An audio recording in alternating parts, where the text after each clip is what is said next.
Hi everyone, it's Anna here and welcome to the Salon Life. This channel is all about my work in my studio on my real life clients. If you're interested in nails from more of a professional angle, please subscribe to my email list and you will get my videos in your email approximately once every 2 weeks. I will also be doing giveaways and private videos, and including the link below. So in this video, I will show you a little trick I came up with that will make application of difficult light pastel shellac colors apply way better. So majority of C&D shellac colors apply very well, but some colors are a bit of a pain, and white is one of them. It tends to streak and pull and sometimes wrinkle. So this video didn't start off very well. As I was putting a towel under my client's hand for the video for contrast, I stuck the towel into her thumb, so you can see how I was at the beginning of the video, how I was picking off the fluffs, and you will see later how the white went on a little bumpy on the first coat on that thumb.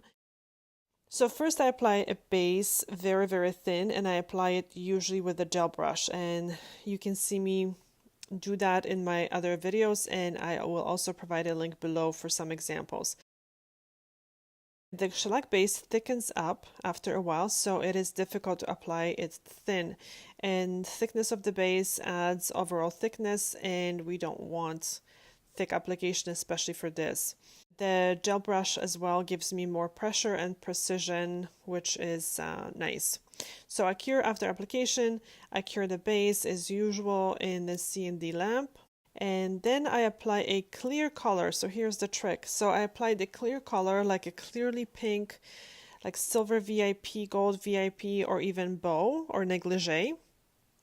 So I know some of those colors are discontinued now, but just pick something that has very little pigment. So something that's almost clear, and cure that one. And somehow, I don't know why, but this gives you an excellent base for the difficult colors to go on.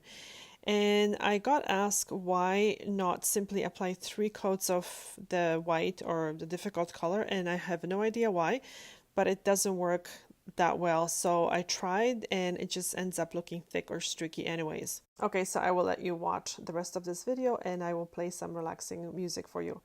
I don't know why, but I find watching someone else doing nails very relaxing, and I even find watching my own videos mesmerizing, so I know I have a problem.